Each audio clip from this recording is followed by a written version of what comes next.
সামনের সারিতে পরিশ্রমী উদ্যোগী নারী মা ও বোনেরা, সবাইকে আমার আন্তরিক অভিনন্দন ও শুভেচ্ছা।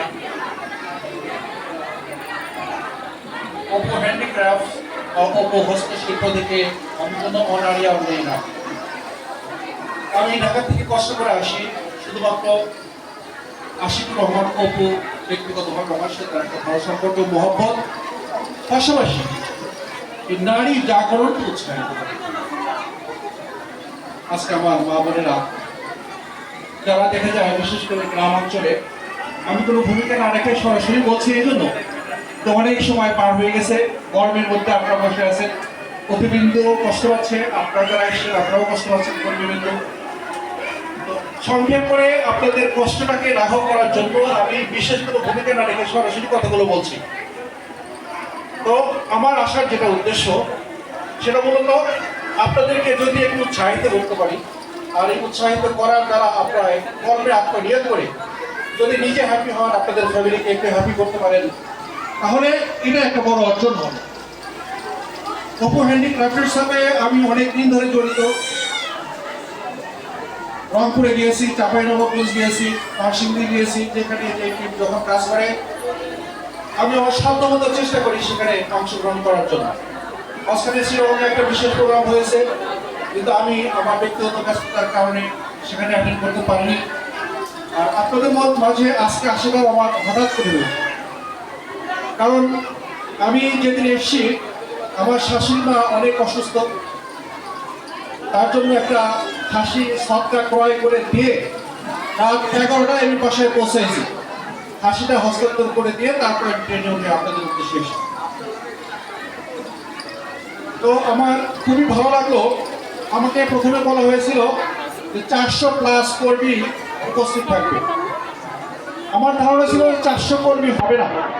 তো গতকালকে আমার উপস্থিতিতে 400+ চেয়ার এখানে সংযোজন করা হয়েছে। আমি দেখেছি সবগুলো চেয়ারই পরিপূর্ণ হয়ে গেছে এবং বাইরেও কিছু কর্মী দাঁড়ানো আছে।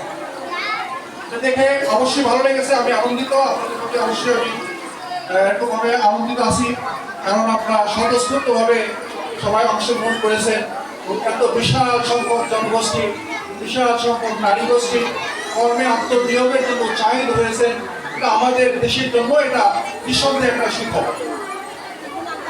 আপনারা জানেন আমাদের প্রয়াত প্রিয় কবি কাজী নজরুল ইসলামের একটা কথা, উনি নারীদের নিয়ে বেশিরভাগ লিখতেন। এক জায়গায় উনি লিখে গেছেন, সদবা তোমা বিধবা তোমা রহিবে উচ্চ শীত দুটো বীর কায়া বাদকুন্ত মুসো এ অস্ত্রী। নারীর চোখে সদা পানি থাকবে,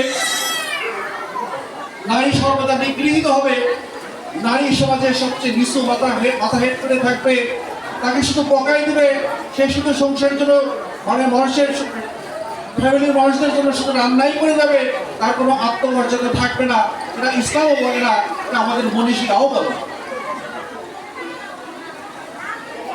তবে ইসলাম প্রত্যেক কাজের জন্য একটা রূপরেখা দিয়ে গেছে, সেই রূপরেখার মধ্যে থেকে একটা সীমারেখা দিয়ে গেছে, সেই সীমারেখার মধ্যে থেকে আমাদেরকে কাজ করতে হবে।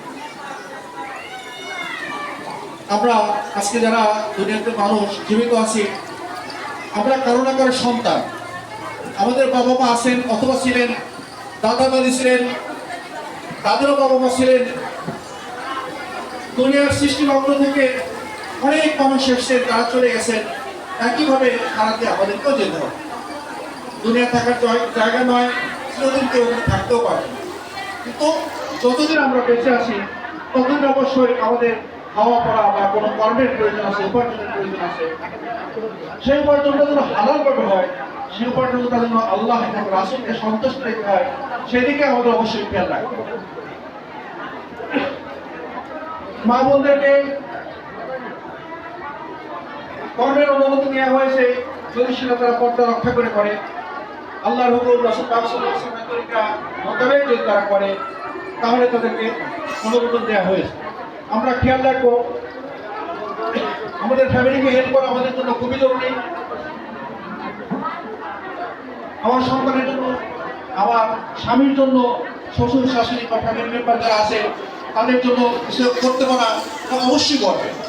তো এটা করতে গিয়ে আমরা যেন আমাদের মূল যে লক্ষ্য সেটার থেকে যেন আমরা সরে না যাই, আল্লাহ এবং আল্লাহ রাসূলের সন্তুষ্টি যেন আমরা না, এদিকে আমরা মাহবুবের প্রতি আমার দাবি থাকলে অবশ্যই আমরা খেয়াল রাখবো, আমরা পর্দা অবলম্বন করে আমরা সঠিক পদ্ধতিতে কাজ করব। আর কাজ যারা করবো কাজের মধ্যে আমাদের আন্তরিকতা হবে। ইংরেজিতে একটা কথা আছে, ওয়েল বিগান ইজ হাফ ডান। কোনো কাজ যদি উত্তমভাবে শুরু করা হয় তাহলে তার অর্ধেকটা এগিয়ে থাকে, অর্ধেকটা এমনি হয়ে যায়। এই জন্য যদি আমার কাজের মধ্যে আন্তরিকতা না থাকে তাহলে সেটা আমার সময় নষ্ট হবে, এখান থেকে আমার কোনো অর্জন আসবে না। ফ্যামিলিকে নিয়ে কিছু কেনার উদ্দেশ্যে আমরা এখানে এসেছি, সেই উদ্দেশ্যে আমাদের সাকসেসফুল হবে না। এই জন্য ইতিপূর্বে অনেকেই অনেক কথা বলে গেছেন, অবু সাহেব নিজেও বলেছেন যে আমরা যারা এখানে অংশগ্রহণ করেছি, কষ্ট করে ট্রেনিং নিয়েছি, আমাদের এই ট্রেনিংগুলো যেন ফলপ্রসূ হয়, এগুলোর যেন রিটার্ন আসে, এগুলোর যেন ফিডব্যাক আমাদের ফ্যামিলি পায়, তাই না? এই যে ফ্যামিলির সবাইকে দেখে আপনারা আসছেন, সময় দিচ্ছেন, ট্রেনিং দিচ্ছেন, টাকাও এখানে কিছু খরচ হয়েছে, তারপরে শুধু সার্টিফিকেট নিয়ে চলে গেলাম, যেটা কাজে লাগালাম না, তাহলে কিন্তু আমাদের এই সময়টার কোনো মূল্য থাকবে না। আমাদের ফ্যামিলিকে আমরা কিছু দিতে পারলাম না, বরং যে সময়টা তাদের থেকে আমি নিতে আসছিলাম এই সময়টাতে আমি তাদেরকে বঞ্চিত করলাম। এই জন্য আমার পক্ষ থেকে অনুরোধ থাকবে, যারা ট্রেনিং নিয়েছি, যারা সার্টিফিকেট নিয়েছি, অপু হস্তশিল্পের সাথে আমরা সার্বক্ষণিক যোগাযোগ রাখবো। যে সিস্টেম উল্লেখ করে দেওয়া হয়েছে এই সিস্টেমের মাধ্যমে বাকি কার্যক্রম আমরা সম্পন্ন করব এবং অপু হস্তশিল্পের সাথে সম্পৃক্ত থেকে আমরা কাজ দেব, সুষ্ঠুভাবে, সুন্দরভাবে, নিখুঁতভাবে কাজ সম্পন্ন করে পরবর্তী কাজের অর্ডার পাওয়া